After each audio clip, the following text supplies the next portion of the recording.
All right. So thanks so much for coming. My name is Paul Shergi, and I'm Savannah Myers. yeah, and so we're basically a small team, and we've been doing a lot of VR development, and yeah, we've got some really, really cool ideas, kind of spanning, some shower thoughts about VR, dating physics, and then also like kind of dating sim games in general. Yeah, so we're going to do a lot of theory heavy kind of stuff here today. Awesome. So I'm going to go ahead and dive in, but I really look forward to everyone's questions at the end. I think this is going to be not what people are expecting. So we're going to talk a little bit about VR just kind of as a premise, and then kind of why it's fascinating but struggling right now. You guys, I mean, I'm sure there's a whole variety of people, how much you keep up with the news of VR, like, is it doing well? Like, some of the sales figures are like a year old, and none of them are like parallel to each other, like Vive, Oculus, PSVR, and then like everyone's like, but what about mobile VR? So a lot going on there, and basically we're just gonna tell you why we think it's really fascinating and is going really huge places, but it's also struggling, and why that is. Yeah, and then I'm going to dive into like sort of dating theory and some physics of how you can make like a really, really awesome dating VR game. Cool.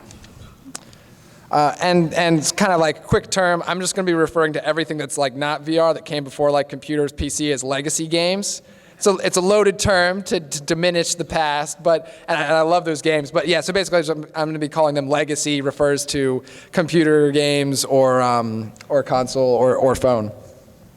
Great. So we all know VR is becoming a really big thing, and Facebook thinks so. They wasted a lot of money on Oculus. Just kidding. And what are the sales figures of units out there? So PSVR, since a year ago, has 1 million. Vive has 500,000 headsets out there. Oculus has like 0.3. And these statistics are like a year old, which is weird. Like, these are like the leaders of the industry. Why aren't they bragging about it constantly? And that's because it's not meeting their standards. Like, so PSVR, they estimated that they were going to be coming in at around 2 or 5 million sales, and they hit 1 million sales since a year ago. So they're struggling. So why is that? And quick caveat, I'm not counting mobile VR in this really, because it doesn't count if you're just including the Samsung headsets when people buy new phones. Like, they're not actually buying the VR. It's just a promotional gimmick. And I think there's a lot of great bridgeway to the mass audience to be like, hey, try this out. It won't cost you anything. So it allows more people to know that it's there, but it's not representative of a VR experience because nobody with those really sought them out too much, and it doesn't have a whole half of the experience, which is what we're going to be talking a lot about, is hand controllers is VR. And part of why, even as back as the early days with Kickstarter, with Oculus, it didn't really take on like in a crazy way because they were still using Xbox controller. Like back in the dev kit days, I was working with somebody, and at Artscape and MAGFest, we were showing the game, and the person, you think you've memorized how an Xbox controller looks until you can't look down and see it anymore. So it's a huge barrier. As opposed to like when you're using hand controls in a VR game, like with Vive or with the Oculus hand controls, it's like immediate. It's instantaneous that you know what to do because, well, I have hands, so I've seen this before. Yeah. So it's kind of our theory that the reason that VR is kind of in a struggling place right now, it's really about the experience. Some people might say, okay, but VR is really expensive, especially if you want the really good stuff. The resolution is weird. To us, it's all about content. It's about what can you do with VR that you cannot do anywhere else. And if you can get everything that you can get in VR somewhere else, then it's not worth it. So what is it that's specific to VR?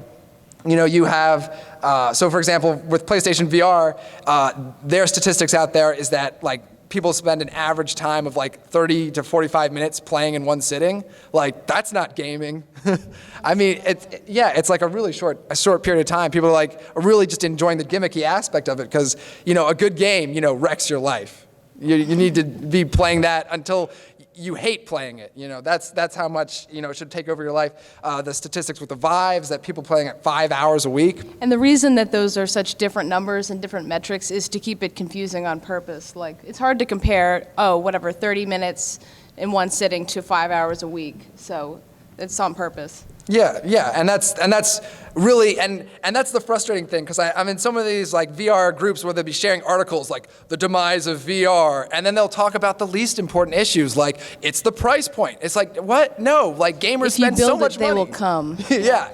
You need the games. If it's the best, people will pay for it, and the CEO of Valve has made a lot of points on this topic. Like he talks very confident, but he's like, yeah, the Vive is a barely adequate version of VR. Like he's like, yeah, this is total crap relative to what is coming. So, yeah. So, anyways, yeah, there's no parallel statistics across almost any metric because they're all trying to confuse. I'll do questions at the end, but I didn't say anything, so I will hit you up because I didn't say that I wasn't taking questions. What?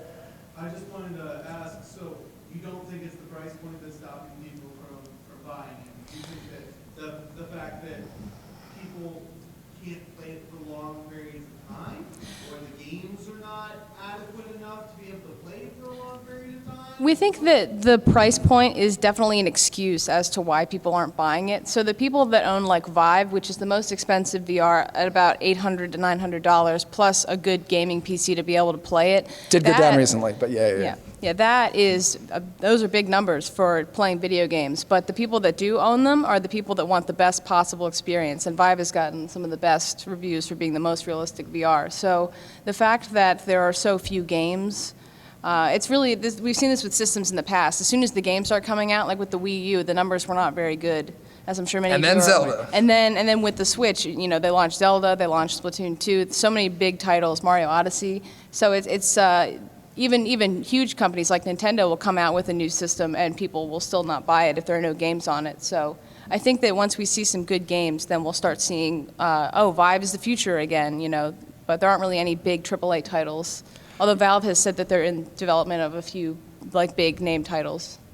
Yeah, I would definitely say the content. And one of the tricky things is most of the developers that are in the AAA scene, they want to dip their toe in the water because they're so business facing. So what they don't want to do is spend, millions and a huge team working on it for years when it's like so fluctuating and no price points are getting met. Like I said, sales figures way under what like PlayStation was predicting, and they had the easiest market. They're like, these people already have half of the price point. So definitely content, but the AAA developers, they really want to dip their toe in the water, so they're like doing ports, they're doing lots of ports. They're like, I don't blame them. That's like the best way for AAA to bridge into it. The last thing we want is a AAA developer to go full out on a VR game and do a terrible job because very few people know or think they know how to make a great VR game right now anyways. So I can understand why they're being cautious about it, but a port, only is really for the fans of that series, like Skyrim VR that came out for PSVR. I was super excited about, and I think is really cool, but it's just a port, and so you have limitations like. No, it's great quality, but what I'm saying is the full potential of VR. I'm not saying don't do that. Just like there's some phone games with analog sticks on the phone screen, but I wouldn't say that those define phone games as like the best experience. It's like, they don't reach the limits of what the medium is possible of. So with VR, there's so much more that we can do with like mechanics we've never seen before because we've got that extra dimension of movement, like realistic movement and immersion. So. Yeah, which is a perfect segue. You're exactly thinking about what we're thinking about next, which is big picture view. So what is great about VR? The headsets have been around for a long time, even as far back as the old ones with terrible resolution and tracking. What makes VR really great is what you can do with it that you can't do with anything else, and that's the hand controllers. So motion controls kind of represent an infinite skill cap and UI possibility. Essentially, you've got mouse and keyboard all the way back to the beginning, or typing. A mouse is, you got X and Y axis. You got up and down, left and right. That's, 2D input. And then you got console controllers, so you got 2 analog sticks, so those are both X and Y, so you have mix and match for movement and camera controls, so that's, 2 2D, so like essentially 4 dimensions of rotation. But then with VR, you have something really huge, which is that you have depth. Okay, so you have, X, Y, and then depth. And this is all exponential and multiplicative. It's not like, 1 dimension plus another dimension is as simple as 2 of the first dimension. And you've got 2 hand controllers. So each hand controller can go X, Y, Z and rotate. I wouldn't quite call the rotation the 4th dimension because position is way more intuitive than rotation, and your rotation is locked by your wrist. You can really only comfortably go 180 degrees, but usually you want your game to be way less than that. Just like with motion controls, it gets pretty exhausting if you're moving your hand more than a little bit. It is really fun, and in many games, it's really important to have experiences where you get the full motion. But yeah, so with VR, you have not just 2 2D analog sticks, but you have 3D plus, which is X, Y, Z plus rotation. So that's 4 dimensions, really, of rotation. And you've got 2 hand controllers. And like I said, it's multiplicative. So, mixing and matching analog sticks, 2 dimensions is still 4, but actually 2 4th dimensions with 2 motion controllers actually comes at 16, in a sense, unique combinations of both. And this is not including the head controller, which is technically another input, but we're going to be just focusing on the hand controllers as the primary input for most games and most gameplay. Yeah, since the interface is going to be built around those, something that VR is really, really great at right now is hand-eye coordination. Like you can look, like what you're saying, you have the possibility for the best kind of explanation to what the game is to the user because they can actually look down at their controller and it's in the game. And I think that was part of what I was mentioning earlier about the hurdles of VR is when it was just an Oculus dev kit with an Xbox controller. You can't look down and see it. And, for hardcore gamers, no problem. You have everything memorized. But even if you have everything memorized, it's still nice to be able to look down. And when it's in the game, you can embed UI elements. You can make things glow. You can have really complex meters. You can do so much more. And that's what I'm getting at is VR's capability is really locked up in the fact that it has 16 degrees of user input just with the hand controllers, not even including the head.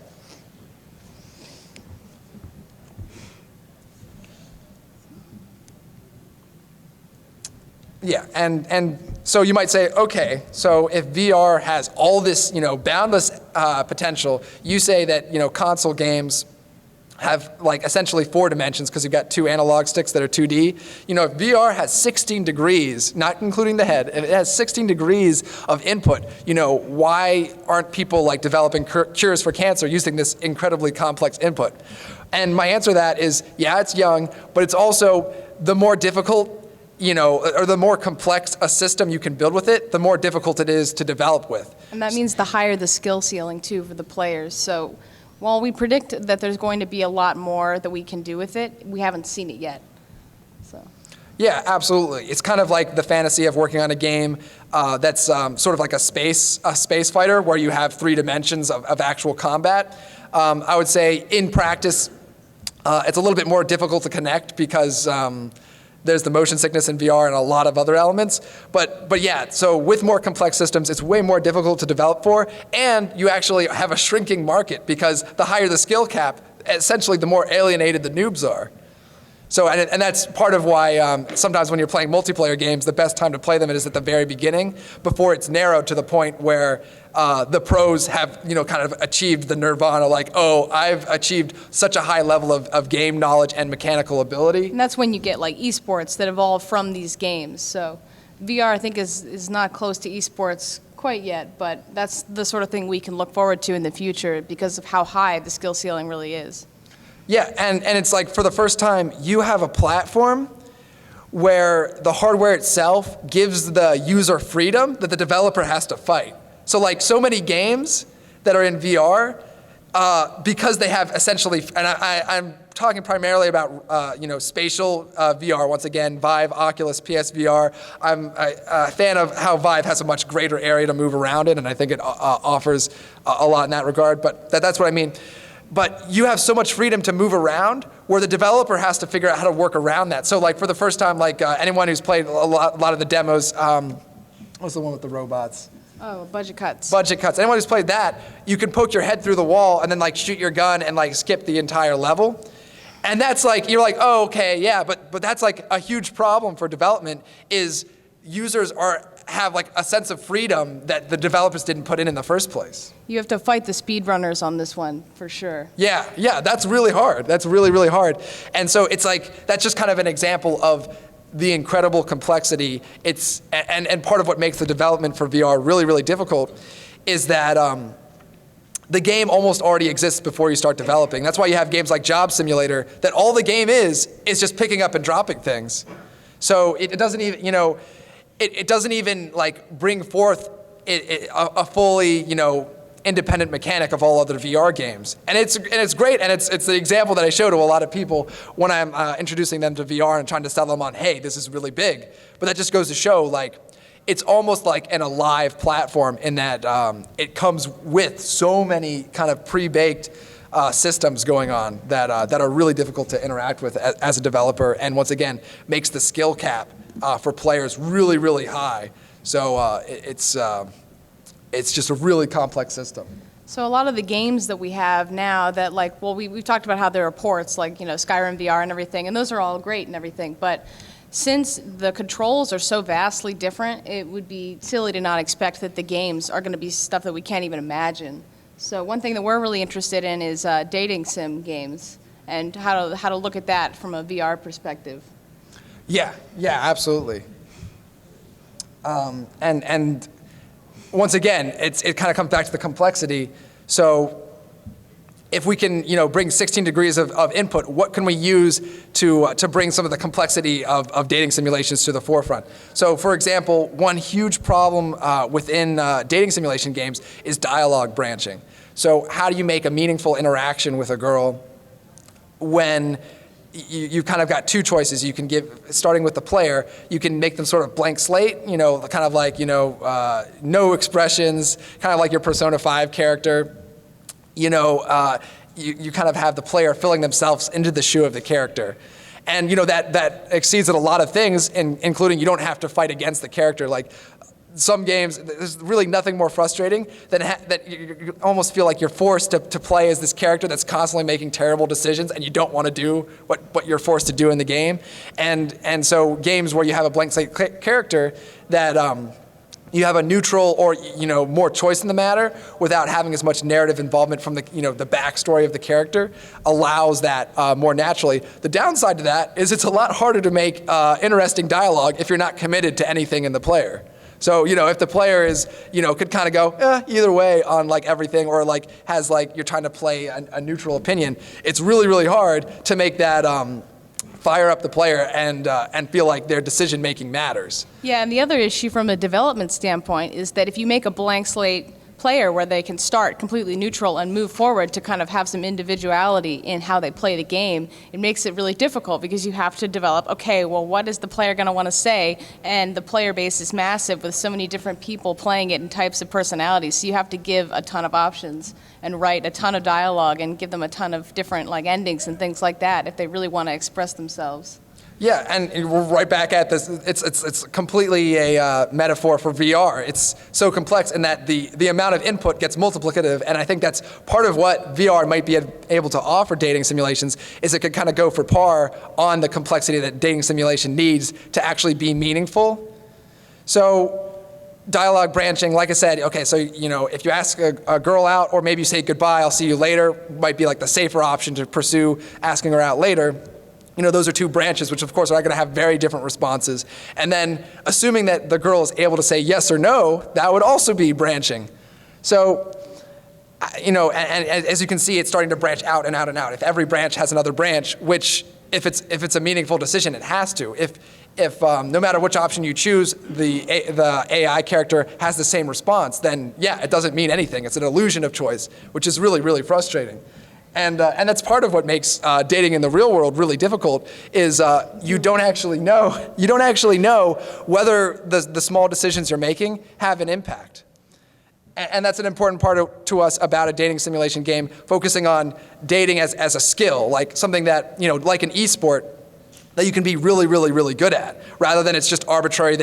always into you or always not into you. All you have to do is choose this option. So while with dating sims in the past, there's been a lot of visual novel elements, and the majority of dating sims, I would say, are visual novels. We think that we can take dating sim as a concept and move it into a completely different genre in which it's more so just, it's not that there's a bunch of girls that you just have to pick a route and you go out with whoever you choose. It's more skill-based, like you can get high scores and make more meaningful decisions and things and have better interactions. Yeah, and once again, trying to make a meaningful choice here. So what you want for a game is the possibility of winning and losing. I know, it's a crazy concept, but in the dating world, in real life, that's not the case at all. There's many girls that you will never be able to date, and many other girls that you will, and you might be able to mess up a ton and still date them.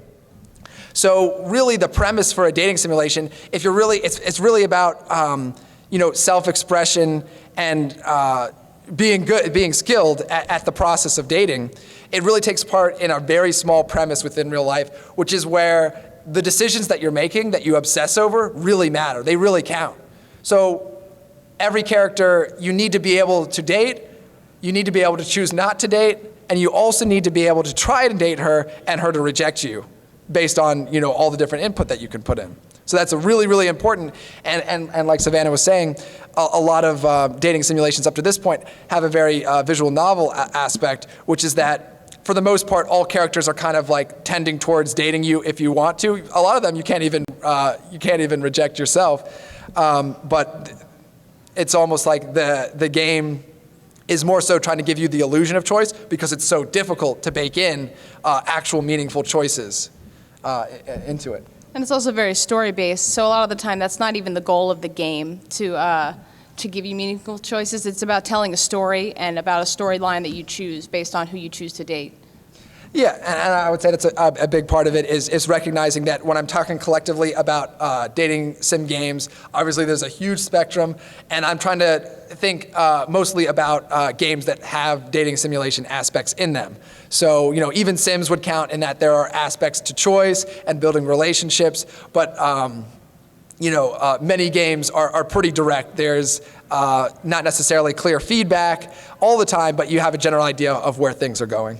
And what we think could be really interesting is the idea that with a vast array of personalities of different girls that you can choose to date, there'll be some that you just don't want to date, and that's okay. Because in a lot of games, like in Persona 5, for example, it's a new one that we can talk about, there's a lot of things you can say to go out with the majority of the different girls in the game, and you kind of have to just say what you think that they want to hear. And while there's nothing inherently wrong with that from a game point perspective, we think that there can be a lot more options in terms of, okay, well, I don't really care about going out with this girl, so I'm not going to try to impress her by saying that I like books when I don't like books. Yeah, exactly. So that gets into the macro of it. So the macro is dialogue choice. And I'm going to make a lot of comparisons to shooter games. So, for example, when you're going to, go into a mission to assassinate a target, the level doesn't load up with your crosshairs on the target, and then you've got two dialogue options: shoot, don't shoot. It's way more complex than that. You have to get in position. Maybe you have to kill a bunch of enemies. If you're a patient player, maybe you do a stealth option. I'm terrible at stealth options, so I probably just killed everyone. You start stealth, and then when you fail the stealth, then you go on like a killing spree. Yeah, kind of thing. Yeah. Always entertain the possibility. But yeah, so shooter games are very, in a sense, well made because they're mechanically aware of the micro. So the macro is, I'm going to kill the guy, and if you fail that, you start over. The micro is dodging in and out behind cover, you're watching for guard patrols, you're trying to pick up weapons. If you're on multiplayer games, you're like bunny hopping around so that their chance of hitting you is way lower. There's a lot of really small things you do. And in the context of a dating simulation, what that means is, just like with real life, there's a lot of really small things you can do. And it's very possible that a girl that you do end up going out with, you could have messed up all those things, and it still would have worked out. You don't necessarily have clear feedback of whether it mattered. How much what was the percentage gain of opening up that door, and then she knew that I might be into her, and then that made me aware that she might be aware that I was into her, and so then I got weird, and then it all fell apart from there, and now I can't open doors anymore. And since this is VR we're talking about with the dating sim, that opens up a whole new dimension of input and feedback, which is body language, which is something that we experience and are doing constantly but don't think about when we're playing video games. So we think there's a lot of potential for stuff like that. Yeah, absolutely. So actually getting to how you do this. So basically what we need to do is we need to disconnect the dialogue choices of the player from the AI's reply. That's what makes it fundamentally a more simple memorization manipulative game. If you knew that if you say, chunk of text to girl, she will respond this way, then that takes the whole experience out of it. You're not actually connecting with a person. You're just, just like in Persona, and I love Persona a lot, but in that specific element, if you give them the right gift that, is strategized, then that will increase your relationship enough to get to the next, to the next goal or cutscene or whatever. So how do we separate the dialogue that you choose from the AI's replies? Well, instead of making a direct connection, we break it up into a bunch of microsystem. So basically, going back to the situation of choosing to ask the girl out or choosing to say, okay, goodbye, I'll see you next time. You've chosen to ask her out, but there's multiple ways of asking a girl out. And we've all experienced the frustration within a lot of dialogue choice games where, you're in a hostage negotiation and one of the options is like, put down the gun. And then the actual dialogue is, put down the gun, you're a terrible human being and you should kill yourself. And then you're like, I didn't mean to say that at all. That's not what I thought that dialogue option was. That is not what I wanted. And so, it becomes very arbitrary because the dialogue is linked to the reply. What instead is that you need to give the player an interface in which they can choose the way they say it. So, going back to the cliche, it's not what you say, it's the way you say it. Yeah, that does play a role sometimes, but only sometimes. So exactly, the system that we've designed is basically, you have the dialogue choice, do you want to go out? With the VR controller, you expand it into the third dimension, and you branch out a lot of sub-options that only change the tone. You're still asking her out, but there's like a bunch of different ways to ask her out. So like the shy way might be like, oh, I want to go and get some ice cream, if you wanted to come, that's fine. And then like a more confident option, like, hey, you and me, we're gonna get dinner and I'm gonna pay for it. I don't know. And because there's so many different personalities that these AIs can have, it opens up a bunch of different possibilities. So for example, like with the different tones, there's a bunch of different ways to compliment a girl. So you can say, oh, I think you look really nice today. It's like a kind of neutral, nice way. But then you could also say something really mean, like, oh, well, you look pretty good. Not as good as Rachel, though. You can really, there's and there's a whole bunch of other options too, like for a bunch of different tones that you can potentially use. And it parallels real life a lot. So, but the thing is that with all these different tone options, there's not always an arbitrary right or wrong answer. They all have different passives, basically. Yeah, exactly. So like a girl that's into confident guys might totally hate the nice sounding option and be really into the passive aggressive sounding thing. Do you have your hand up over there? Yeah. So how would you program something like this for a game? What I'm hearing basically is that you make these subtle tone suggestions through micro actions Yeah. within the game. That's a really good question. I'm still working on explaining it in a short way, but yeah. So basically, how it works is there's a sort of like a level designer tool. I've made a conversation designer tool, and it's basically branded Electra Engine. But basically, what you do is you figure out what the meaning of one dialogue option is, and then you can add as many tones within that. And the tones all exist on 6 sliders, I believe. Let's see, it's mean to friendly, simple to complex, dumb to smart, timid to confident. Is it funny to serious? Funny to serious. Yeah. Yeah. Decide this by moving a slider up and down. No. So sorry, that's the developer end of the thing. One thing that I'm really excited about the game is that I'm actually opening that tool to everyone. And at some point there will be a sort of like an online kind of marketplace mod system in which anyone can create their own conversation files. I haven't told them about the game yet. Forbidden technique. Yeah. But yeah, so the developer end of it is you're moving all these sliders, and there's kind of like a tone dictionary to give you a better idea of what you're doing. So, for example, a passive aggressive would be a slider of mean, and then a slider of timid. and it would result in that, and that's just kind of a way for you to understand. And so what the user sees is that, okay, do you want to go out? They press a button that kind of explodes the dialogue option, and then what they're seeing is just the tone dictionary. So because there's 6 sliders and they can all be positive or negative, we basically come up with 133 different tone combinations that represent that to the player. And from our test so far, it's been very intuitive in that when you pull it back, you still see the text of what it ends up being, but you can select, and it's all color-coded as well, you can select, okay, shy, and then the text updates in the middle of what changes. Okay, confident, it changes in the middle. Passive-aggressive, like, oh, I don't even want to go out with you, but like, I guess we can eat later. I don't, I've never tried to ask a girl out in a passive-aggressive way, but maybe you will want to. Maybe you will want like to. That. Maybe it's a very effective way. I don't know. So part of that comes back to the micro is there's so much complexity. You want to give the player some credit. Yes, in some cases the players are trolling, but usually when they choose an option, it's for a reason. They have an idea of how it's going to impact the game. If you're being, mean to someone, only a little bit, sort of like teasing, and you can see that being really successful, like, oh, he's such a jerk, why is that working? And part of it is when you make fun of someone or tease them a little bit, it's almost an expression of your own confidence, because you're like, okay, I'm not going to make myself the butt of every joke I tell. So by breaking up the micro and like, okay, I'm going to choose a tone that's a slightly negative, maybe, in the moment it like makes her not have like a super positive reaction. It's like, oh, haha, but her respect for you climbs a little bit.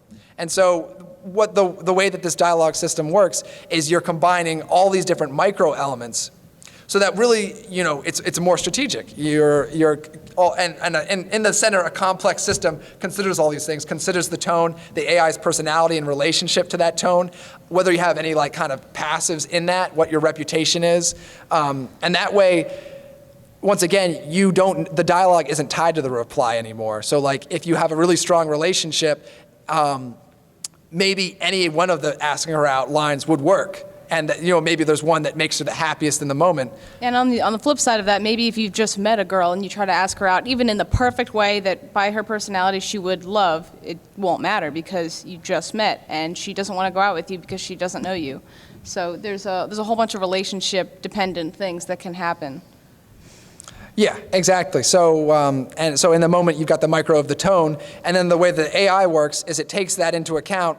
And it basically comes up with a score from 0 to 10 of how much she hated or loved what you said, basically. And that takes into account your relationship. And, if you're staring at her breasts too much, that plays a role. And this is one thing that we feel very strongly about how the game, and a lot of games will make you feel bad for choosing an option that you felt seriously about because the game just said, no, that's the wrong answer.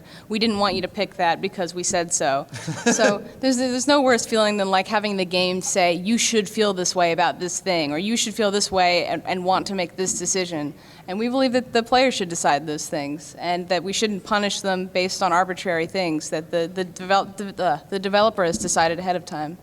Yeah, it's really important to have a clear set of tools that you give to the player, and then when you watch what the player does with those tools, you try to bring forward logical consequences that would accrue.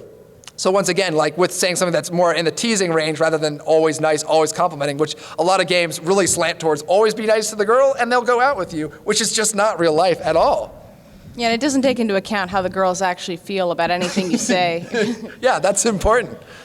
Yeah, and so it's really about giving this player a set of tools to self-express. And I think, in kind of like an ideal world in which you had perfect knowledge of the inner workings of, your own mind and everyone else's, you would say, well, if you perfectly self-express and you say what you feel and you try not to be an asshole in the process, like just, what you want to say, that, you'll end up with the girl you're meant to be with, that the right girl for you will appreciate that, and that you don't have to play the mind games of, well, what was the right dialogue choice? Yeah. Yeah. How are we doing on time? Yeah. Oh, we're doing great. When do you want to do some questions? Or do you want to keep going and then do questions? Yeah, we'll definitely answer any questions that are ongoing. And wait, before I get to you, is there anybody else? Because I 100% appreciate These questions, these are amazing questions, but if there's anybody else with a question, yeah. I was curious, like you're mentioning persona, you said you can throw out anyone there. Except for Psy. You can't go out with Psy. I was going to say, but most of the time people do all that because there's achievements and trophies. Oh, sure, of course. Away from VR to get better, to get away from that, because otherwise people will, instead of just being put in, will feel compelled to do everything that's there. Well, I think that's a really good point, actually, and I don't think that we should stop the player from wanting to do it all. You know, I think that potentially with what we're talking about, a lot of these kind of achievements and trophies could be more fluid, like, oh, you know, take any girl on 5 dates as opposed to take Sophie out on a date. You know, like where it's, you don't want to force the player to do things that they will not have fun doing, and you want to give them options. So. Yeah, and I think it's really important that you really investigate real-life consequences and use that as inspiration to reward players for whatever options that they're choosing that are not arbitrary right or wrong ones. And that's the frustrating thing about a lot of games is because they have an arbitrary conclusion to whatever you say equals this, you either will feel good or bad about what happens. But if there's a way to give the player some positive feedback for even That's doing... based in reality. That's really. based in reality, even when they do something that the girl doesn't like. That's great. Like, so for example, you could build the reputation as something that, like, well, all the girls think that guy is really critical, because you're mean. But what that also means is that your compliments become really valuable because someone who is, has a very, high standard, their approval is even more important. So I think the ideal, of course, is that people will act naturally and that the game won't punish them for it. But yeah, there's a lot that you can do to reward that. And one of the things that we're building into it, so if there's 3 categories of your sort of what you can gain out of a relationship being physical, intellectual, emotional, and I know there's a lot of gray area and other stuff as well, but generally those 3 categories are the main things that you get out of a relationship and can provide in a relationship. So giving the player a lot of kind of points that go along with that's completely outside of the dating system. And that's one of the difficult things about a dating game is it's kind of something that you do for the sake of itself. You don't necessarily play a shooter because you want to become a soldier and kill a bunch of people. It's a test of skill. You're proving your skill. And it's just really fun. There's a lot of, social aspects to it as well. Whereas with dating simulation, it's a very interestingly personal genre. But that doesn't mean that you wouldn't want to try to 100% the game too at the same time. So. Yeah, absolutely. But I would say on that tone, I don't really like the randomization aspect too much. What I do really, really like about the complexity and replayability is using the accumulation of past choices to the point in which it's almost impossible to copy a run. So the idea that because the AI is responding to an accumulation of all your past choices, which define your relationship in history, I think it would be very difficult to 100% because your relationships with other girls affect your relationships with other girls. And one thing that we might get to later, if we have time, is that the dating simulation game is actually paired with magic combat, in that your progress in the dating simulation actually grows your powers in different ways for taking down enemies, and sort of like kind of in a Skyrim sense, following the main plot line. Did that kind of answer your question? Does anyone else have any questions? Yeah? What's your company called? We're Bad Plan Games. We're a very small team. It's us and we have a few other people that are remote that work with us. Just a comment, I really like what you said about speaking or being honest and not worrying about playing mind games and finding a girl that's right for you. I did want to say, when you brought up not saying you like books just to make the girl happy, like an interesting response would be like, well, if you do say that, like just say that you like books and she responds, well, that just so you can go on a date, like maybe on the next date she just keeps talking about books. And you hate it. And you have to figure out, you have to read the book she's talking about, otherwise she'll find out you were lying. Yeah, what's that? And wait, on that point, there's a lot of experimental features that we're considering. Like one idea is because we suddenly have the micro, we can actually, in a sense, you have the most advanced sort of almost informational tracking of the player that you could possibly have, because they're still saying the same thing, they're just saying it different ways. So in a sense, there could be a way for the game to understand when the player's being consistent or not. Once again, I say experimental because I don't necessarily think that there should be a third-party source that's trying to like a hive mind. check on you. But it is true that the game might be aware, and I think in a way to not punish you, but the game might be aware of when you'd be in those situations. So maybe if it's suspicious that you're lying about how much you like books, it might prompt the AI to test that a little bit more. And that's also something that could be independently tracked per each AI. So like if you tell one girl over and over again that you like books and then you suddenly don't like books, then she'll notice that you are obviously lying. Yeah.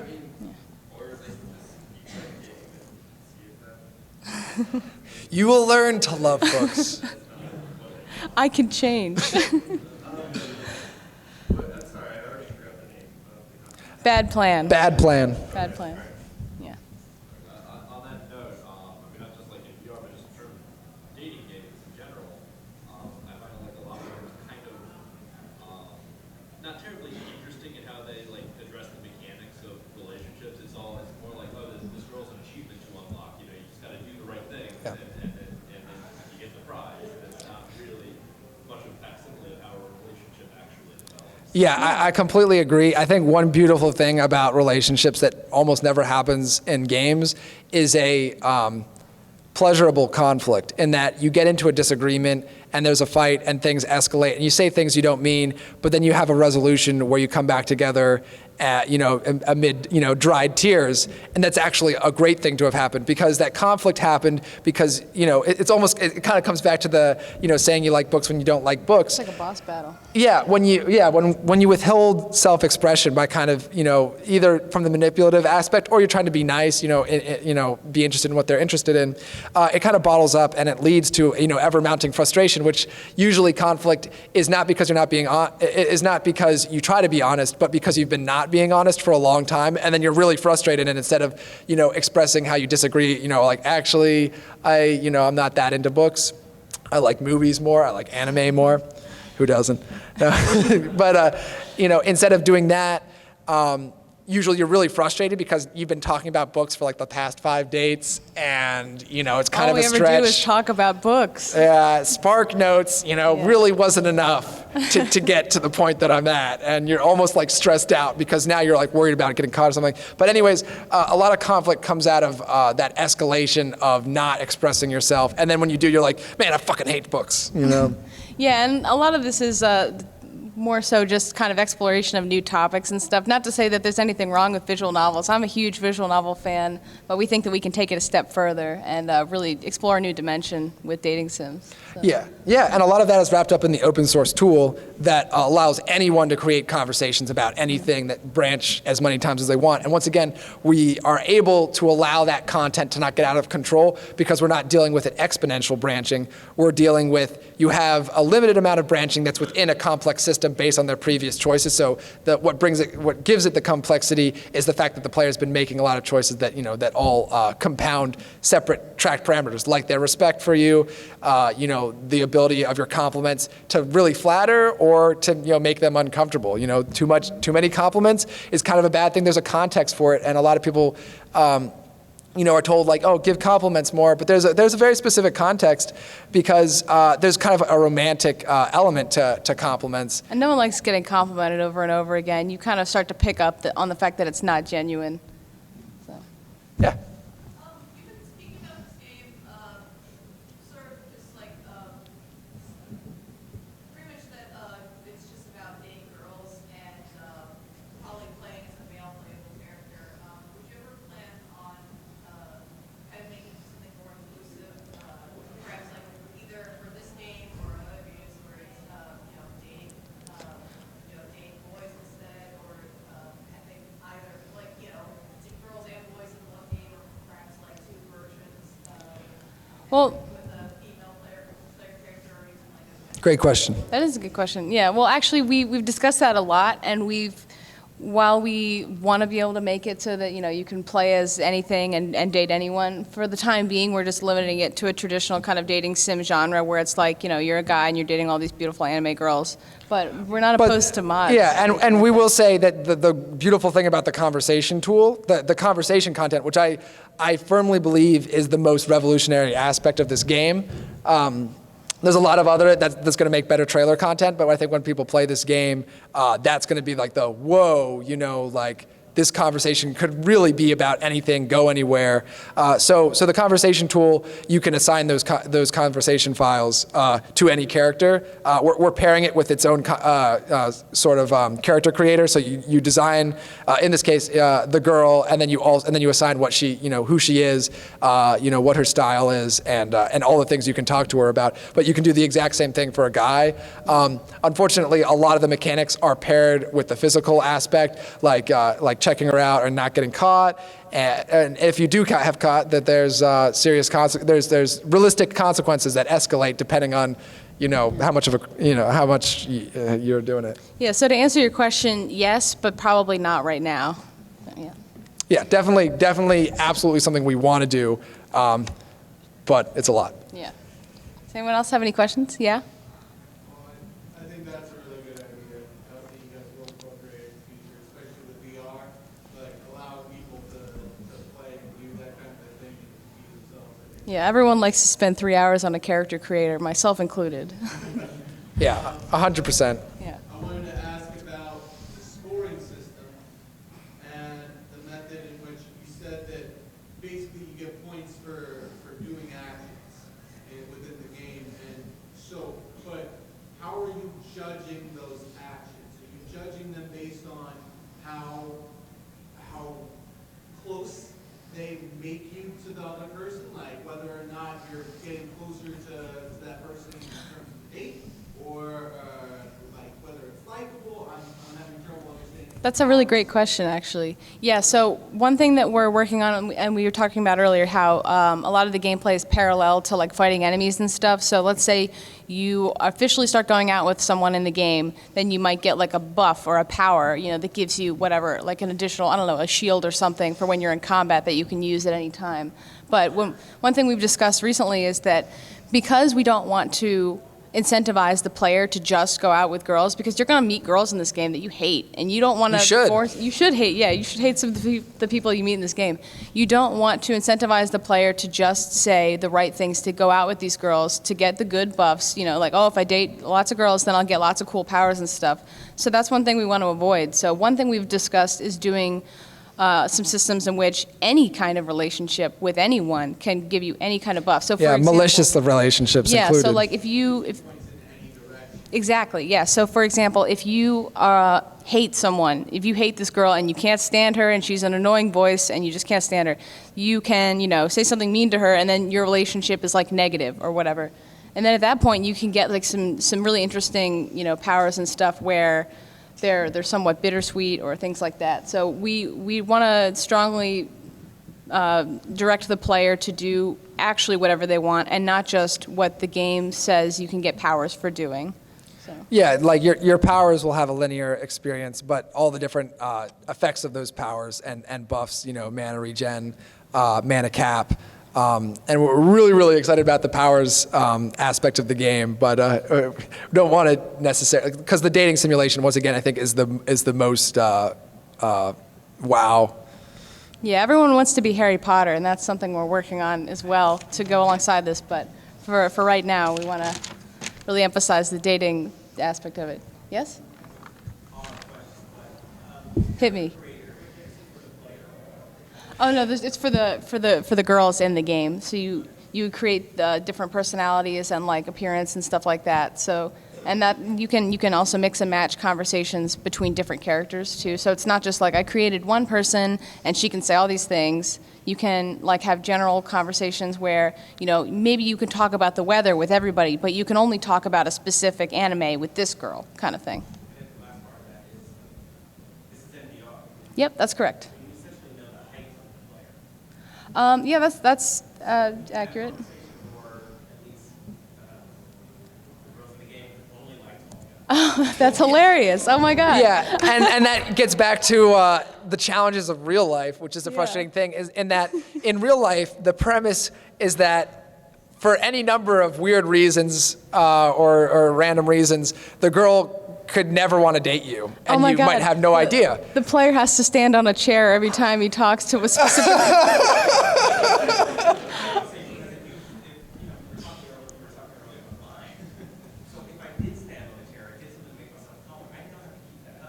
Yeah, or she'll be like, "What's going on? You're shorter." That is pretty genius. That's pretty actually genius. really smart. Yeah, I only like tall guys, so you're gonna have to stand on the chair if you want to go out with me. Yes? My question is more philosophical in nature, Yeah, go ahead. and I also relate apologies. Oh, not at all. Has anyone brought up this episode of Black Mirror, Hang the DJ, or are you familiar with it? We've seen a few episodes. Seen it, yeah. I Maybe haven't not the seen- one you're talking about. Yeah. Quick recap. A quick recap. It's kind of without giving anything away. It's kind of like a full-on simulation where two characters are committed to a program that they've elected to that is going to find their perfect match. And to find their perfect match, they have to fully trust the system, despite all the negative experiences and all the positive experiences. You have an amazing relationship that's supposed to, and you have an amazing connection with this person, but it is only allowed to exist for 3 days. And you have to, even though you love this, you're Crazy. in the relationship after 3 days. First thing, you know on site, I'm not into them, they are not into me, there's no chemistry here, and you're with them for an entire year. Oh, wow, that's interesting. And at the end of it, they say, the system, we're diverting, we're opting out, we know that we're perfect for each other, and that turns out to be the perfect match. Minority Report style. The computers were wrong. I have feelings. So when I heard you remarking on how the AI and all of these variables are gone into, so if a player is not being genuine and is lying and saying that, oh yeah, no, I'm a bibliophile. Google's what a bibliophile is. Whatever you can say. I'm gonna creep her out by how into books I am. She's gonna be honest with you. It's like, actually, I'm actually not into books, and you've been lying about being into books the whole time. But your whole relationship is based on you both lying to each other. So these are variables that are matched. If you're being disingenuous, then you might be paired with somebody who's also being disingenuous. And until they get sick of lying to each other and lying to themselves, they're just gonna have that. Yeah. They're like, Yeah, and it does exist in real life, and I think that as we were kind of talking about before, for a skill-based game, the premise needs to be that it is possible for the relationship to work, and that it's possible for a dysfunctional relationship to work with at least some women. And I think, and I can talk about the kind of theory behind the way that the dialogue options and the AI response math works forever. But one of the great things is it takes the developer or any user that wants to use the tool, they assign meaning to the options through what they include, but the tone is a consistent game mechanic that will give clear feedback to the player so that they can know what they're doing is treated fair. Yeah. Yeah. I think a part of being a game is also that it's, you kind of get to try on different skins to act in ways that you aren't in real life. And there's also that element of kind of wish fulfillment or just, acting out. Absolutely. Yeah. That's, it's not who you are in real life. But, it's like. And that's the beauty, is that the player can choose, okay, well, I want to play the game this way, and there's no law that says the player has to be themselves necessarily. Like, if you want to be the guy that loves books throughout your entire playthrough and that's what you want to do, That's your thing. That's your thing, yeah. But the main emphasis is that we have a lot of options for the player to approach a problem in as many ways as they can think of, really. Yeah, and I think one of the tricky things, and I find myself doing this in literally every game I've played, even when it's just cutscenes, I don't even have a choice. I just want to pick the one girl that I like the most and not flirt with anybody else sometimes. Just Monica. That's right. Just Monica. No, and the game kind of forces you into getting in these tricky situations that you never chose. So I think one of the great things is you can encourage the player to freely choose. I will say though, because people have a tendency to feel really terrible when they're potentially pursuing multiple girls, that one thing that we're considering is introducing a sort of an element of I guess chaos in that, because of this magical world. So the setting is, by day you're a high school student, everyone's over 18, don't ask how. You're by day a high school student, by night you're going into the spirit world to fight monsters and kind of progress towards saving the world. So there's kind of a chaotic element in that you're told, okay, it might not be the best time, this is kind of apocalypse territory. As far as your interaction with the spirit world, everything in the real world is normal up until towards the end. But there's an element of chaos, so it's okay to not be trying to settle down on day one. Yeah. So how many years have you guys been working on it? It's been about a year now, I think. It's been about a year. My experience is 11 years with 3D animation and 7 with programming. Yeah, I think She has a coming more up on traditional the- background. Yeah, I think I'm coming up on 5 years of 3D, right? And 3 years of game development. Yeah. Yeah, but the conversation tool is on its 4th iteration, because 4th remake basically, because the math behind it I think is really solid, and everyone I've talked to about the inner workings of it are kind of you know what, actually I think that that might work, or is close enough where as you are continue to build it that it actually will work. And the tests have been good, but the problem is not the system as far as the math goes. The problem is presenting it in an intuitive way where users, not just us, will pour dozens, hundreds of hours into crafting actual people. And that's, I think, the beauty of the dialogue system, because it's not tied to the replies, what you choose to say.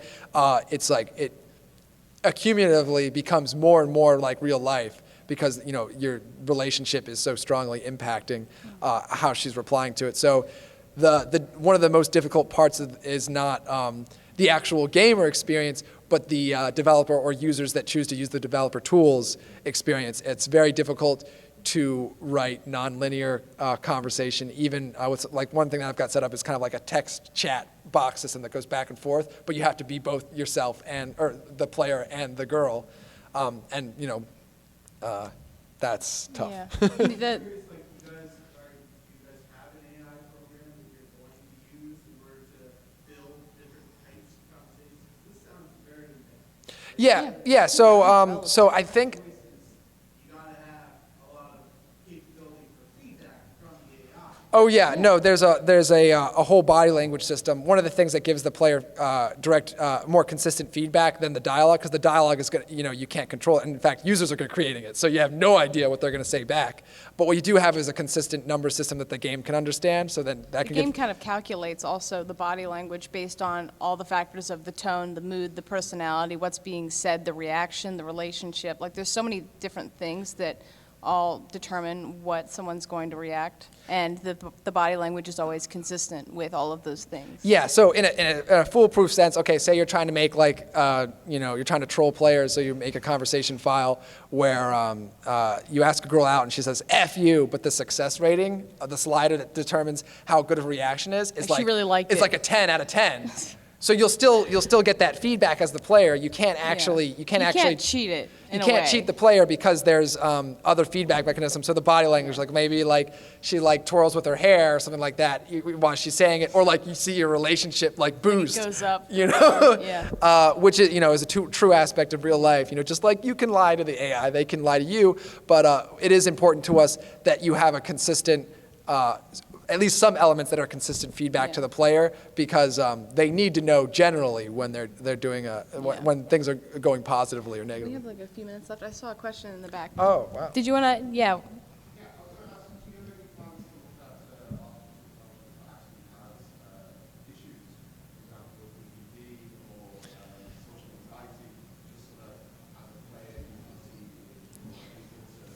Yeah. Yeah, absolutely. We plan on creating a vast amount of different types of AI that all, no one's perfect, so we wanted to really make it so that you can meet anybody and you can design anybody in the system as well. Yeah, and that is definitely a huge kind of the theoretical approach here is making an AI that has a really deep personality where you can be discussing fine details of anime is not going to be happening very easily through generated things. There are AI elements in the feedback and the interaction with the player, but the core that makes the conversation really incredible is that it is hand designed, and part of that content load, we're really excited to keep the tool for creating conversation open to users. So that in a sense creates infinite possibility and depth. Potentially we might even expose the core, so you have the vanilla copy of the game, might even expose those so that you can extend the game to be infinitely playable. You can create your own mod where bad is good and insulting people is how you get them to like you, and everything is opposite day. You can do whatever, Yeah. So, unfortunately, I think we are out of time, but we wanted to thank everybody so much for coming and listening to us talk forever. Oh yeah, and quick shout out, the link that's in the description of the panel, I think it's like the blog site. If you just take out the FTDD at the end, which is Forbidden Technique, is the name of the game, the working title for now is Forbidden Technique, then there should be a YouTube channel to get to somehow through that that shows some of the gameplay footage we do have. We've made multiple versions of characters, but once again, 4th iteration, and we're really in R&D at this stage. Yeah, everything is very, very chunky at this point, very much so R&D, but Practically programmer art. yeah. So check it out if you're interested. Sorry? Right now it's just Vive and Oculus. The conversation tool is so demanding that in a sense the port to PC is basically already happening, because in order to create the file you need to experience what's going on for the player. So the PC port will happen at some point, but yeah, predominantly VR, because I'm not even exactly sure how you would sort through. Huh? PSVR also at some point. It's a little bit difficult on the mod sense. Yeah. Yeah, but that's something we're definitely interested in, but it's not as realistic at the moment. There's a lot that goes into getting something on PSVR, but yeah, for sure. All right, thanks. I'm sorry? Business cards? not? Actually, maybe. Do we? I don't know. We'll get back to you on that. But thanks Maybe again not, but so the much. link in the description of the panel.